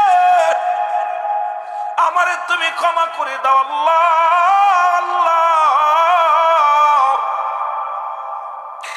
আদম নবী কান্দে, আপনারাও কান্দেন, রব্বানা জালামনা আনফুসানা ওয়া ইল্লাম তাগফির লানা ওয়া তারহামনা লানাকুনান্না মিনাল খাসিরিন। জোরে জোরে চিল্লায় বলা যাবে না মারহাবা। আল্লাহর নবী ডাকতে বলে, যুবক যেহেতু তুমি অন্যায় করেছো, মাপ চাও, ক্ষমা চাও। যুবক বলে, ইয়া রাসূলুল্লাহ, ইয়া হাবিবাল্লাহ, আমি এত বড় অন্যায় করেছি, আমার গুনাহ মনে হয় মাফ হবে না। নবী কয়, যুবক রে তওবা কর, তওবা কর। যুবক বলে, নবী গো আমার অপরাধের ধারণ অনেক বড় গো নবী, আমার মন বলে আমার গুনাহ মাফ হবে না। এইবার নবী কয়, যুবক রে এমন কি অপরাধ করেছিস বলো গো? যুবক ডাকতে বলে, নবীজি ও মায়ের নবী, মক্কা মদিনায় অনেক দিন হলো মানুষ মারা যায় না, অনেক দিন হয়ে গেল এই জমিনের মধ্যে কোনো মানুষ ইন্তেকাল করে না। আমিও কাফনের কাপড় চুরি করতে পারি না। নবী গো, আমারও ব্যবসা ভালো যায় না। হঠাৎ শুনতে পায় মহল্লার মধ্যে এক ধনীর কন্যা মারা গেছে। ইয়া রাসূলুল্লাহ, ইয়া হাবিবাল্লাহ, আমি ছুটে যাই, ওই জানাজায় হাজির হয়ে গেলাম, কাফন দাফনে হাজির হইলাম। নবী গো, জানাজা পড়াইয়া যখন গোরস্থানে রাখলো লাশখানা, ও যুবক, ইয়া রাসূলুল্লাহ, আমি অপেক্ষাতে কখন রাত হবে, কখন রাত কোন হবে। মানুষ যখন নির্জনে ঘুমায় পড়বে, আমি ধীরে ধীরে গোরস্থানে যাব, লাশ কবরখানা উত্তোলন করব, ওই মাটি করে লাশ উত্তোলন করব, করিয়া তার গায়ের পোশাক গুলো খুলে নিব। ইয়া রাসূলুল্লাহ, ইয়া হাবিবাল্লাহ, নবী গো, যখন রাত জুম হয়ে গেল, মানুষ যার যার ঘরে ঘুমায় গেল, আমি আস্তে আস্তে করে গোরস্থানে প্রবেশ করলাম। এরপরে গোরস্থানে ঢুইকা ওই কবরের মাটিগুলো খুঁড়লাম, মাটিগুলো খুঁড়িয়া নবী গো লাশ উত্তোলন করলাম, করিয়া গায়ের কাপনের কাপড়গুলো খুললাম।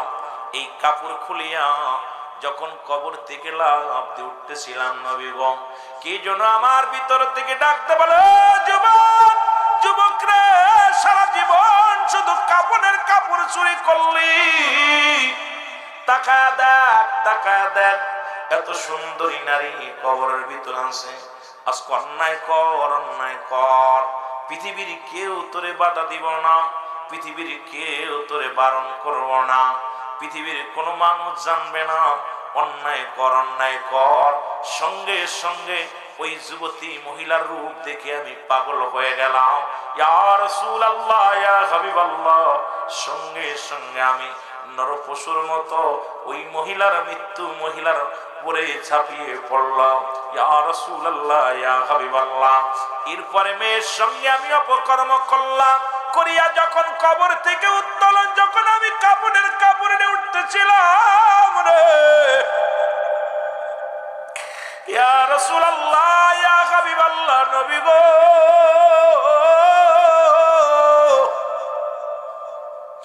যখন আমি কবর থেকে উঠতেছিলাম, কে যেন ডাকতে বলে, ও যুবক, আজকে তুমি আমার সর্বনাশ করলাম। পৃথিবীতে কোনো মানুষ আমার ক্ষতি করে নাই, আমি সতী নারী ছিলাম, আজকে আমি অসহায় নারী, আমার সামনে তুমি সর্বনাশ করলাম। ওরে যুবক, তোমার মরা লাগবে, আমি আল্লাহর আদালতে মামলা দিয়ে দিলাম। আমার আল্লাহ রাব্বুল আলামিন যেন কোনদিন তোমারে ক্ষমা করে না। রে আমার মতো একদিন অসহায় হয়ে যাইবা, আমার মতো একদিন কবরে শুইবা, সেদিন যেন রব্বে কারীম তোমারে না ছাড়ে। ইয়া রাসূলুল্লাহ, ইয়া হাবিবাল্লাহ, এরপরে আমি বাড়ি গেলাম, বাড়ি যে গোসল করলাম, খানাকে ঘুমাইলাম। নবী গো, এরপরে আমি একটা রাত আমি ঘুমাইতে পারি না। নবী গো,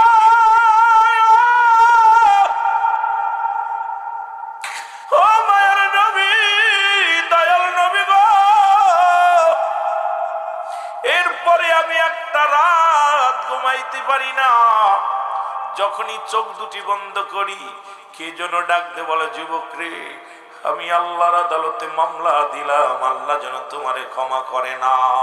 এরে যুবক, এই তো শুনেছিলাম আয়ামে জাহিলা, অন্ধকার জামানা, আর বর্তমান বাংলাদেশের অবস্থা শোন। সাতক্ষীরা যুবকরা শোন, এই সাতক্ষীরার জমিনের মধ্যে মানুষেরা শুনে নাও, আজকে তোমাদেরকে জানায়া দিয়ে যায়, ঢাকা মেডিকেল কলেজ হাসপাতালে মুসলমান আমাদের কত, আমাদের বাংলাদেশের কত উন্নতি হয়েছে শোনো। দীর্ঘ 17টা বছর কত শান্তিতে ছিলা শোনো, ভালো করে দিলের কান্ডা লাগায় শুনে নাও। এর মুসলমান গলায় দড়ি নিয়ে মারা গেছে, আলামত হলো জিনাত। মুসলমান বিষ খেয়ে মারা গেছে, আলামত হলো জিনাত। পরে মুসলমান শুনে নাও, সড়ক দুর্ঘটনায় মারা গেছে, আলামত হলো জিনাত। ডাক্তাররা বড় প্রেশানিত হয়ে গেল, টেনশনের মধ্যে পড়ে গেল, মারা যায় একভাবে, আলামত হলো আর একটা। এরপরে মুসলমান ওই লাশ কাটা করে, মুসলমান কি লাগাইলেন, সিসি ক্যামেরা লাগানো হলো। ঢাকা মেডিকেল কলেজের ডোমকে যখন ধরা হলো, মুসলমান দেখে গেল ওকে রিমান্ডে নিয়ে পর উনি বললেন আজ থেকে একজন নয় দুজন নয়, আজ থেকে শত শত নারী, কোন সুন্দরী নারী যখন আমরা লাশ কাটা করে নিয়ে আসি, ওই টেবিলের উপরে শোয়ানোর আগে তার সঙ্গে আগে জিনা করে নি। আরে মুসলমান কোন দেশে বাস করো? আরে বাংলাদেশে ইসলাম আছে, কুরআন আছে, এটা আইনের আইন চালু না থাকার কারণে যুবক, যেখানে ঢাকা মেডিকেল কলেজ হাসপাতালে জিনা হয়, ও সাতক্ষীরার যুবকরা একটু দেলের কান্ডা লাগা শোনো, কোথায় আছো যুবক ভাইরা? শুধু ঢাকা নয়, ঢাকা নয়, চট্টগ্রাম মেডিকেল কলেজ হাসপাতালে মর্গে জিনা হয়। যখন রিমান্ডে নেওয়া হলো দমদমকে, তখন শিকার গেছে একজন নয় দুজন নয়, শত শত নারীর সঙ্গে। অল্প বয়সী নারীগুলো যখন মুসলমান শুনে নাও, এই লাশ কাটা ঘরে আসে, আগে তাদের সঙ্গে অপকর্ম করে নেওয়া হয়। যেখানে বাংলাদেশের 90% মুসলমান, 92% মুসলমান, এই দেশে যেখানে মর্গে জিনা হয়, আল্লাহর গজব যে আসে না, আল্লাহর দরবারে শুকরিয়া আদায় করো। মহান আল্লাহ পাক তো আমাদের দুনিয়া থেকে শেষ করে দিতে পারত, দেন নাই হয়তো কোনো মাহবুব বান্দার খাতিরে নাই। মুসলমান যদি মিথ্যা বলি যাচাই করো, যারা নেট চালাও যাচাই করো, যদি মিথ্যা বলি এই মুসলমান সাতক্ষীরার জমিনে রেখে দিবা, মাগুরার জমিনে যাইতে চাই না। কোথায় রে যুবক? যেটা আমি যদি বাংলাদেশের অন্য রাষ্ট্র হতো মেনে নেওয়া যাইতো, বাংলাদেশ বাদে অন্য কোন রাষ্ট্র, মুসলিম রাষ্ট্রে যদি হতো মেনে নেওয়া যেত। যেখানে বাংলাদেশের মধ্যে যদি এই কর্ম হয়, এই জন্য আমাদের জন্য আর সময় নাই, ঘুমায় থাকার সময় নাই। ওই কোরআনের আইন সংসদে চাই কি চাই না? আর একটু জোরে বলেন, চাই কি চাই না? এর আওয়াজ জোরে নাই, চাই কি চাই না? আজকে কোরআন আছে, আইন নাই, আর আইনবাদ যারা আছে এরা ধোঁকাবাজ। আল্লাহ নবী ডাকতে বলে, যুবক রে তুমি দূর হয়ে যাও, আমার কদমের ভিতর থেকে তুমি দূর হয়ে যাও। যুবক বলে, ইয়া রাসূলুল্লাহ, ইয়া হাবিবাল্লাহ, যদি আপনার কদম থেকে আমারে দূরে সরাইয়া দেন, আমি কোথায় যাব? যাওয়ার কোনো জায়গা নাই। নবী কয়, তুমি দূর হয়ে যাও, আমার সামনে শোনাও। যুবক চলে গেলেন। 40টা দিন অজার নয়নে কাঁদতে কাঁদতে, চোখের পানি ফেলাইতে ফেলাইতে, ও যুবক,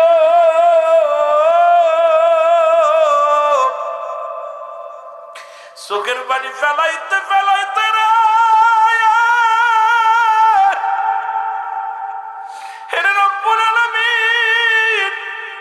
ওই যুবকের মাফ করে দিছে। যুবকের লেখামের মাধ্যমে বলে, যুবকরে যা, রাহমাতুল লিল আলামিনের কদমে যা। নবীর কদমে যুবক চলে আসলেন, তওবা করলেন, তওবা করে গুনাহ মাফ পাইলেন। রে যুবক, আমি আপনাদেরকে বলতে চাই, আরে বাজানরা আমার, আজকে ভারতের মধ্যে হলি মানা যায়, মুসলমান শুনে নাও, পৃথিবীর মধ্যে আমেরিকা হলে মেনে নেওয়া যায়, শ্রীলঙ্কা হলে মেনে নেওয়া যায়, কিন্তু পৃথিবীর মধ্যে এত সুন্দর একটা রাষ্ট্র, যেখানে মুসলিম কান্ট্রি সোনার বাংলা, এই সোনার বাংলায় সোনার মানুষের অভাবের কারণে, আজকে নাস্তিকদের হাতে ক্ষমতা যাওয়ার কারণে, নাস্তিকদের হাতে সব কিছু যাওয়ার কারণে, আজকে আমার দেশের মানুষ মরেও শান্তি নাই। জোরে বলেন ঠিক কিনা? আরো জোরে বলেন ঠিক কিনা? আপনাদের আওয়াজ শুনে মনে হয় সব ইমান চলে গেছে। ইমান আকীদা, একটা মিথ্যা বললে আল্লাহ আমার জিহ্বা কেটে দিবে, বন্ধ করে দিবে, জবান বন্ধ করে দিবে। কোথায় বর্তমান চলতেছে যেটা, আমার বাবারা মুখে মুখে ইসলাম ইসলাম গলা ফাটাইতেছে, কিন্তু ভিতরে ইসলাম নাই, ভিতরে ইসলাম নাই, স্বার্থবাদ। এই দুনিয়ার মানুষগুলো সব ধোঁকাবাজ। এ আমার ভাইরা, আমার বন্ধুরা, এই জন্য বলতেছিলাম, নবীজির কাছে 2 নাম্বার প্রিয় ছিল তার উম্মতগণ। মারহাবা বলেন না, মনে আছে? 2 নাম্বার প্রিয় ছিল তার উম্মতগণ, 3 নাম্বার প্রিয় ছিল তার বিবিগণ, 3 নাম্বার প্রিয় ছিল তার বিবিগণ। আমার বাবারা, এই জন্য নবীজি হুকুম দিছে 5টা গুণের নারী বিয়ে করতে। রে যুবক, এই 5 গুণের নারী যদি বিয়ে করতে পারো, দুনিয়ার মধ্যে শান্তি পাবারে। আমার যুবক বাবারা শুনে নাও, আজকের মাহফিল কমিটির বাবারা শুনে নাও, এই 5 শ্রেণীর নারী নবীজি বলছে, যুবক আজকে লেখা লও, নোট করে নাও, এই 5 শ্রেণীর নারী পাইলে বিবাহ করবা, নাই তো বিয়ে করো না। এই 5 শ্রেণীর নারীর মধ্যে নাম্বার 1, 1 নাম্বার হলো সতীত্ব আমানতদারী নারী। জোরে বলো মারহাবা। আস্তে না জোরে কইবে? আলম ভাই মজা লাগে না? কথা না কইলে, জনগণ কথা না কইলে মজা লাগবে? কি করবো? ওয়াজ শুনে, ওয়াজ শোনাবো বাস্তবতা নিয়ে, একদম বাস্তবতা নিয়ে কোরআন হাদিস থেকে কথা বলবো। যদি কথার আওয়াজ না হয়, একটু জোরে বলেন আল্লাহু আকবার। এর ভিতরে কেউ চোর আছে? চোর থাকলে যদি পুলিশ আসতো ভয় ছিল। আরে কিসের পুলিশ? এখানে আমরা ডাকাত নাই, চোর নয়, সব ইমানদার মানুষ বসে আছি। কে কি আসলো? যদি বলতো এখানে পুলিশ আসছে, তাহলে চোর থাকলে দৌড়েই পালাইতো। সুতরাং এখানে ভয়ের কোনো কারণ নাই। মহব্বতে বাদানরা ভিতরে আয়, তোদের ওয়াজ করবো, যুবকদের ওয়াজ কর বাঁচার জন্য। যুবক বয়স হবে জান্নাতি, 18 বছরের যুবক আর 16 বছরের যুবতী। তোদের কাছে এমন একটা জায়গায় কথা বলবো, শুধু লিখে রাখবি আর মুখস্থ করে ভিতরে আয়, ভিতরে আয় সব। একটু মহব্বতের সঙ্গে জিকির করেন সুবহানাল্লাহ।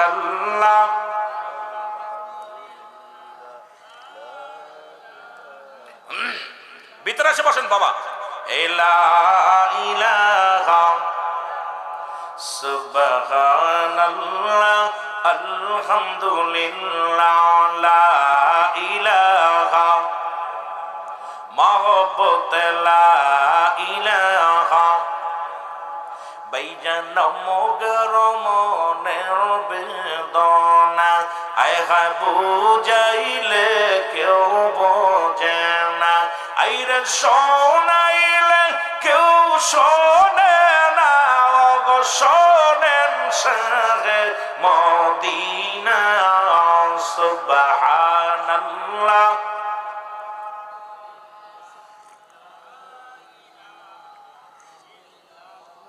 এ দুনিয়ার মুসলমান শোনো, 1 নাম্বার হলো আমান মুসলমান সতীত্বর আমানতদারি গো। ও উলামা ইকরাম, আলেম উলামা যারা আছে লিখে নাও, মুসলমান শুনে নাও, এই নারীগুলো বড় দুরস্কার পারে বর্তমান জামানায়। মামাতো ভাই, খালাতো ভাই, ফুফাতো ভাই সর্বনাশের মূল রে বাবা। যাদের সঙ্গে দেখা দিয়া হারাম, মুসলমান যাদের সঙ্গে আগেই বললাম, যাদের সঙ্গে বিয়ে করা জায়েজ, তাদের সঙ্গে বিয়ে করা মুসলমান দেখা দিয়া হারাম। ও মুসলমান শুনে নাও, যাদের সঙ্গে বিয়ে করা যায় হারাম, তাদের সঙ্গে দেখা দিয়া জায়েজ। আজকে সমাজ নষ্ট করলো খালাতো ভাই, মামাতো ভাই, ফুফাতো ভাই সর্বনাশের মূলে মুসলমান। 1 নম্বর নারী ওরে পয়গম্বর সুলাইমান, উনি তামাম পৃথিবীর মধ্যে বিজ্ঞাপন দিয়ে দিলেন, আমি বিয়ে করব, বয়স হয়ে গেছে, তোমরা কেউ কি একটা নারী দিতে পারবা না? তামাম পৃথিবীর মধ্যে গুইরা 4টা গুণের নারী পেয়েছিল, 5টা গুণের নারী পায় নাই। এরে আমার আপনার নবী রাহমাতুল লিল আলামিনের মার ভিতরে ছিল 5টা গুণ। এই সাতক্ষীরার যুবকরা শোন, নবীর মায়ের ভিতরে ছিল 5টা গুণ। নবীর মার নাম হলো আমেনা, আমেনার বাবার নাম হলো আব্দুল ওহাব জোহরি, আমেনার মার নাম হলো মুসলমান বাররা। এই পৃথিবীর মধ্যে আমার নবীর মার ভিতরে ছিল এই 5টা গুণের গুণান্বিত। এই পৃথিবীর মধ্যে জগৎ বিখ্যাত নবী আসলেন যার গর্ভে থেকে রে মুসলমান, এই 5টা গুণের গুণান্বিত ছিল মলিকুল সম্রাট গাউসে পাক আব্দুল কাদের জিলানীর মায়ের ভিতরে। ও যুবক, আজকে এই 5টা গুণের নারী বড় দুরস্কারের মুসলমান। সবাই তো গলা ফাটায় ওয়াজ করি, সবাই তো আলোচনার ময়দানে, আমরা আলোচনার ময়দানে আসি। ও যুবক, দিলের কান্না লাগা শোনো গো,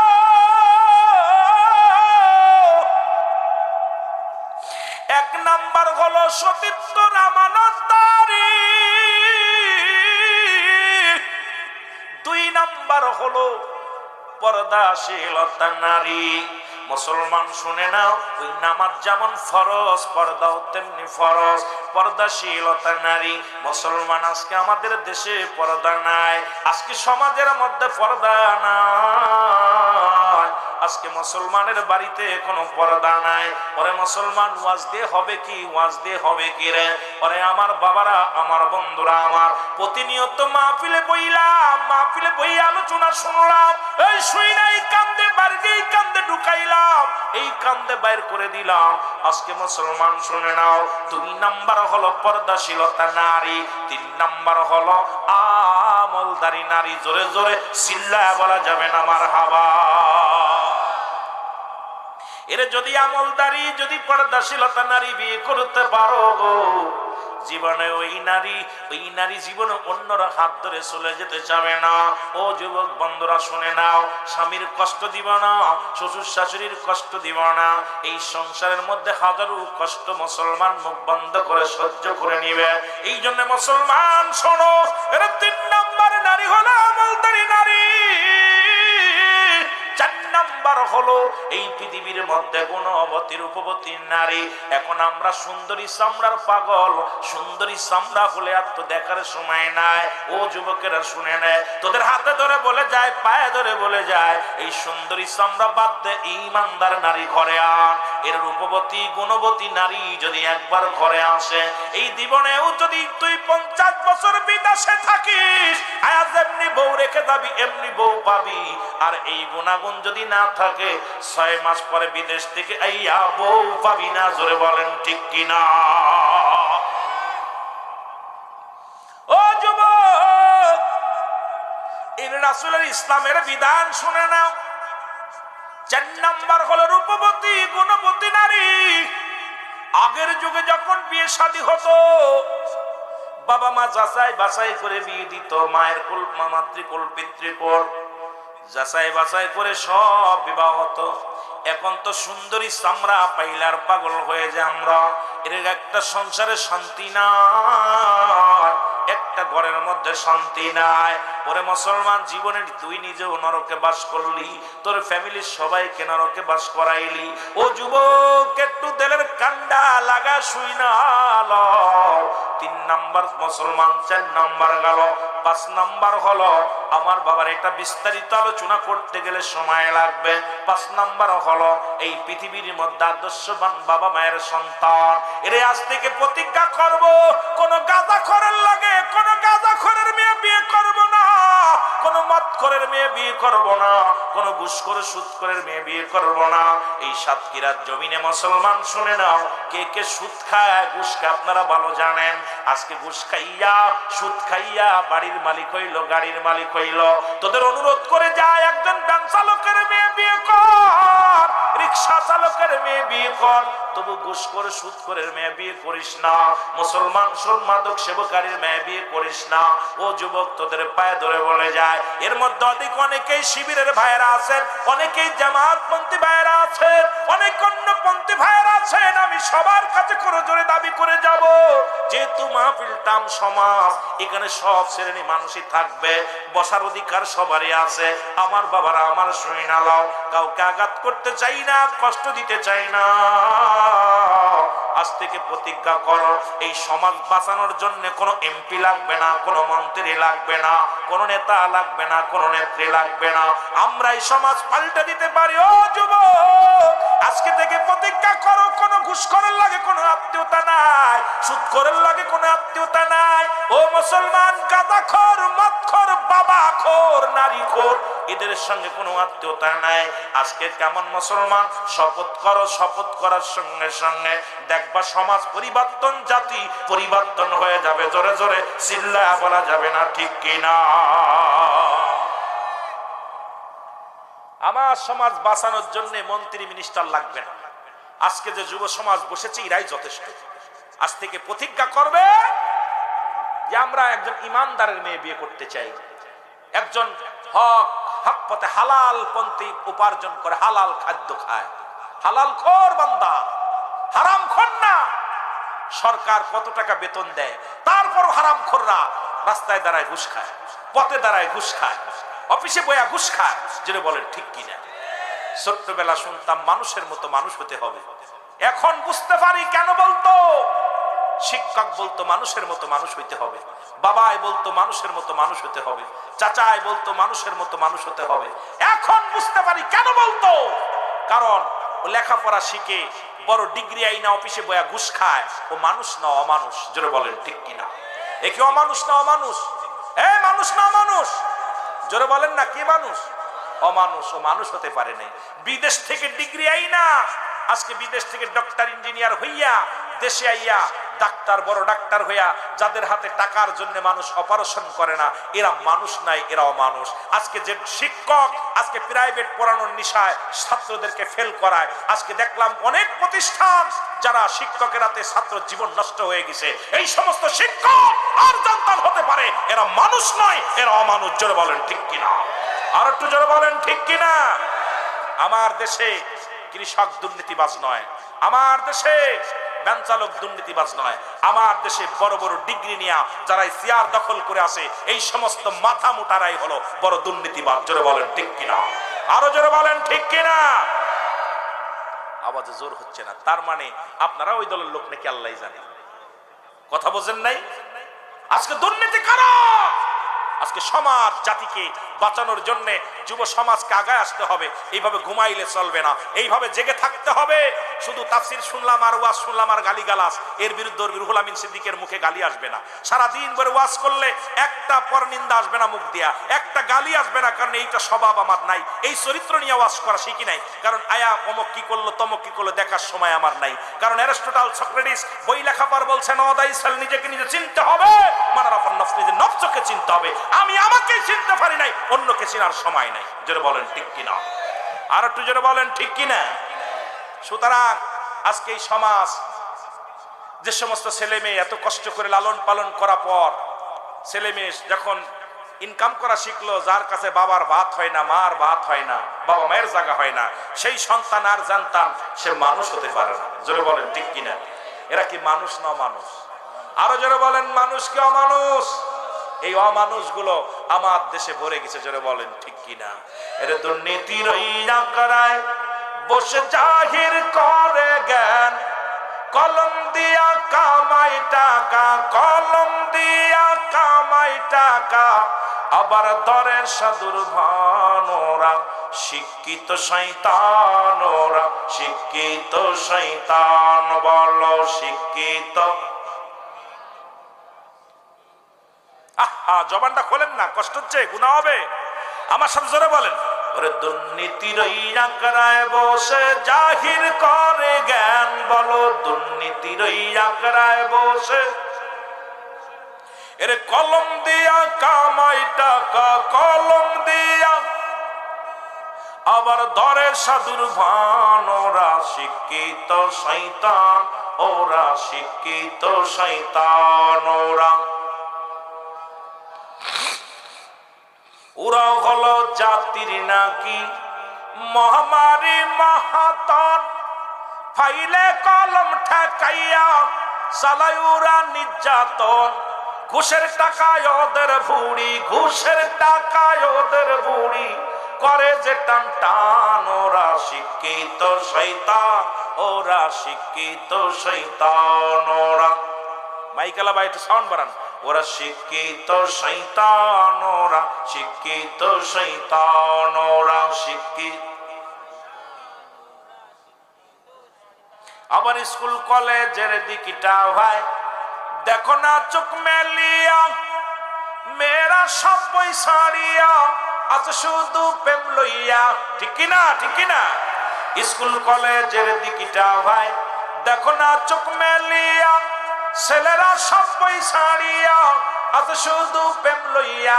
আরে অস্ত্র যে তার সঙ্গের সাথী, অস্ত্র যে তার সঙ্গের সাথী, হইতেছে মস্তান। ওরা শিক্ষিত। 5 আগস্টের পর দেখলাম বড় দুর্নীতি, দেখলাম সবচেয়ে কুষ্টিয়া বিশ্ববিদ্যালয়, ঢাকা বিশ্ববিদ্যালয়, গাড়ি গাড়ি অস্ত্র। আয় হা, এত পরিমাণ অস্ত্র।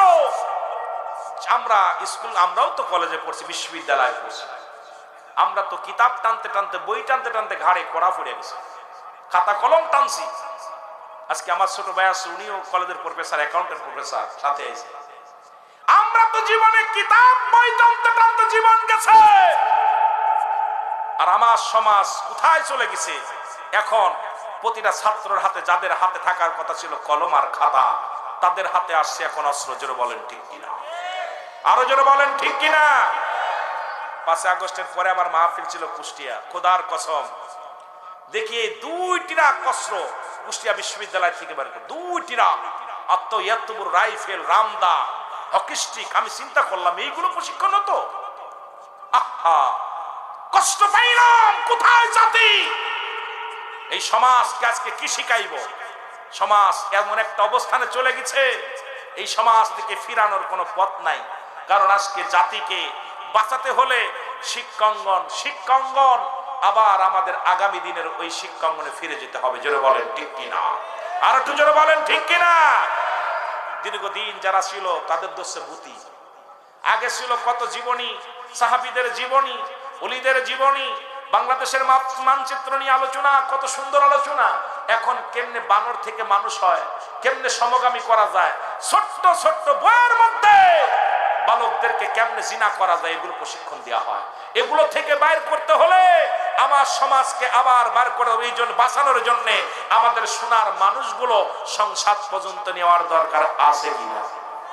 জোরে বলেন আছে কিনা? আওয়াজ নাই। আইরে ইমান সরেরা, এই জন্য আল্লাহ কমিনার নাস, মানুষের মধ্যে মায়াকুলু, তারা বলবে আমান্না তার ঈমান আছে বিল্লাহি, আল্লাহর প্রতি অবিলম্বে আখিরাতের প্রতি বিশ্বাস স্থাপন করছে। ওমা হুম বিমুমিনিন। এই মুনাফিক, আল্লাহ বলছে কুরআনুল কারীম থেকে আল্লাহ বলে আমিনান নাস, মানুষের মধ্যে মায়াকুলু, তারা বলবে আমান্না তার। মানুষের মৃত্যু হয় দুইটা টাইমে গো, একটা হলো রাতের বেলা, একটা হলো দিনের বেলা। দুইটা টাইমে মানুষের মরণ হয়, একটা হলো রাতের বেলা, একটা হলো দিনের বেলা। এরে মুসলমান, নবীর কাছে এক নাম্বার পেয়েছিল নামাজ। আল্লাহ রাব্বুল আলামিন দিন শুরু করলো নামাজ দিয়া, নবীর কাছে পেয়েছিল নামাজ। আল্লাহ রাব্বুল আলামিন রাত শুরু করে দিল নামাজ। দিনের শুরু হলো মুসলমান ফজর। ফজরে 2 রাকাত ফরজ নামাজ তুমি আদায় করলা, সঙ্গে সঙ্গে তুমি হয়ে গেলে আমার নবীর প্রেমিক। এখন ফজরে নামাজের সঙ্গে যার সম্পর্ক নাই, নবীর প্রেমিক বইলা দাবি করে কোনো লাভ নাই, লাভ নাই। ও যুবক, এইবার 2 রাকাত ফরজ নামাজ তুমি আদায় করলা, তুমি হয়ে গেলে আমার আল্লাহর গোলাম। ও মুসলমান, শুনে নাও, শুনে নাও, নামাজটা ছেড়ে দিলাম। এখন দিনের মধ্যে যদি তোমার মরণ হয়, তোমার মরণটা হবে মুসলমান, তোমার মরণটা হবে আল্লাহর গোলাম, রাসূলের প্রেমিক। এখনো নামাজের সঙ্গে সম্পর্ক দরকার আছে কি না? যেহেতু নবীর কাছে এক নাম্বার পেয়েছিল নামাজ, জোরে জোরে চিল্লা বলা যাবে না আমার বাবা। এক নাম্বার পেয়েছিল কি? আরো জোরে। কার কাছে? কার কাছে? নবীজির কাছে। নবীজি আমাদের কি হয়? কথা বলে না রে, হ্যাঁ জোরে বলো। আমার আপনার নবী রাহমাতাল লিল আলামিন। যেহেতু নবীর কাছে পেয়েছিল নামাজ, এখন আপনার আমার কাছে প্রিয় হওয়ার দরকার নামাজ। ও যুবক, এক ওয়াক্ত নামাজ কাজা দিলে 80 খুতবা পরিমাণ জাহান্নাম। যার এক খুতবা পরিমাণ হলো 2,80,00,000 কোটি মুসলমান।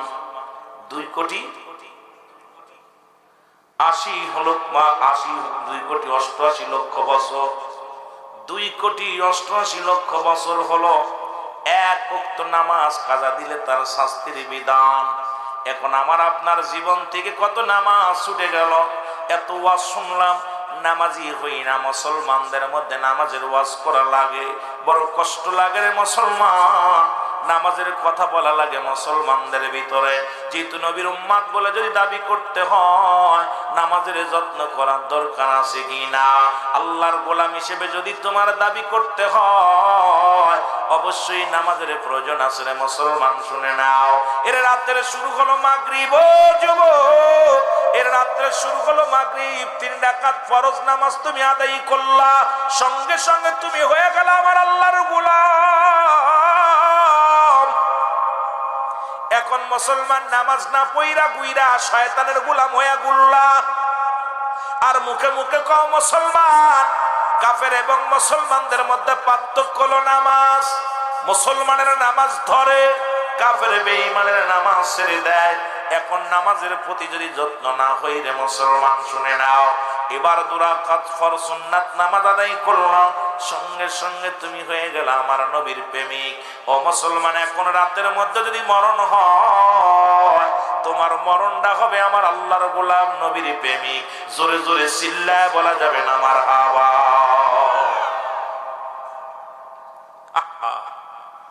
নেতার হুকুম মানার জন্য পাগল হয়ে যাচ্ছে। নেতার আমি হুকুম দিতেছি, আপনি মরার জন্য প্রস্তুতি আছেন, কিন্তু আমার রব্বি করিম হুকুম দিছে, হুকুম অমান্য করে চলতেছি। এ যুবক শুনে নাও, রাসূলুল্লাহর কাছে 2 নাম্বার পেয়েছিল তার উম্মতগণ। খুব খেয়াল করবেন মুসলমান, আমি যেহেতু নবীর প্রেমের কথা বলছি, ছোট্ট একটা হাদিসের কথা বলছি। নবী বলেন হায়াতি খায়রুল লাকুম, আবার নবী বলেন দুনিয়া থেকে চলে গেছেন। এটা নিয়ে যদি বিশ্লেষণ করি মুসলমান, শুনে নাও, ওয়াফাতি খায়রুল লাকুম ওয়া মামায়াতি খায়রুল লাকুম। এই আলোচনাগুলো সারা রাত করলে শেষ করতে পারবো না, একটু টাচতে যায়, তারপরে মূল আলোচনায় ফিরে আসি রে মুসলমান। নবী কা উম্মতেরা রে, আমি নবী দুনিয়া থেকে বিদায় নিলাম আমার উম্মতের কল্যাণের জন্য। যেহেতু নবী শুয়ে আছে আপনার আমার কল্যাণের জন্য রে মুসলমান, সেই নবীর অনুসরণ করার দরকার আছে কিনা? এরা যুবক, যুবক শোনো, রাসূলুল্লাহর কাছে 2 নাম্বার পেয়েছিল তার উম্মতগণ। হায়রে, এমন একটা জামানা আইলাম 100 টাকার জন্য মানুষ মানুষকে হত্যা করে রে। এমন একটা জামানা আইলাম ভাই ভাইকে খুন করে। এমন একটা জামানা আইলাম বাবার সন্তান হাতে বাবা খুন, বাবার হাতে সন্তান খুন। জাহিলা জামানা এত বড় কঠিন জামানা হয় না, বড় কষ্ট লাগে রে যুবক, শুনি না। অনুরোধ করবো যত যুব সমাজ আছেন, যুব সমাজকে অনুরোধ করবো সকলকে জান্নাতের বাগানে এসে বসার জন্য। আসসালাতু ওয়াসসালামু আলাইকা ইয়া রাসূলুল্লাহ, আসসালাতু ওয়াসসালামু আলাইকা ইয়া হাবিবাল্লাহ,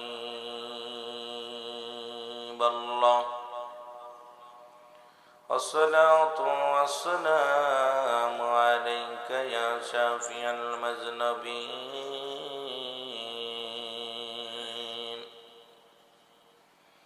আসসালাতু ওয়াসসালামু আলাইকা ইয়া রাহমাতাল লিল আলামিন।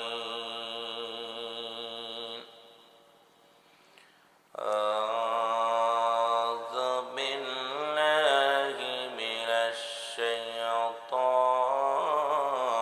রাজীম।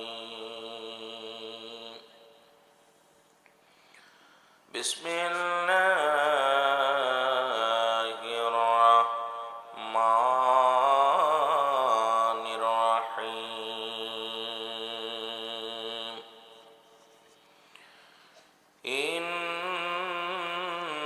ইন্নাল্লাহা ওয়া মালাইকাতাহু ইউসাল্লুনা আলান নবী ইয়া আইয়ুহাল্লাযীনা আমানু সাল্লু আলাইহি ওয়া সাল্লিমু তাসলিমা। জি যেখানে আছেন জবানটা খুলে নবী মদিনাওয়ালা কামলিওয়ালার নামে দুরূদ পড়েন। আল্লাহুম্মা সাল্লি, মহব্বতে যত জোরে পারেন, ওয়ালা আলি সাইয়্যিদিনা।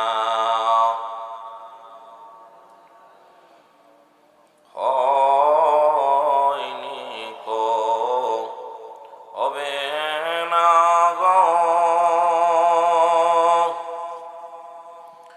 এমন সুজন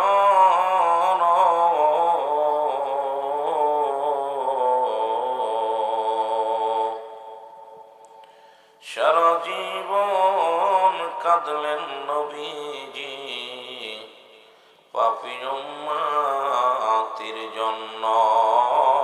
আল্লাহুম্মা সাইয়্যিদিনা মাওলানা মুহাম্মদ ওয়া আলা আলি সাইয়্যিদিনা লা ইলাহা ইল্লাল্লাহ জোরে লা ইলাহা মহব্বতে বলুন লা ইলাহা লা ইলাহা ইল্লাল্লাহু মুহাম্মাদুর রাসূলুল্লাহ সাল্লাল্লাহু আলাইহি ওয়াসাল্লাম বালাগাল উলা বিকামালিহি কাশাওয়াত তুজা বিজামালিহি حسنت جميع خصاله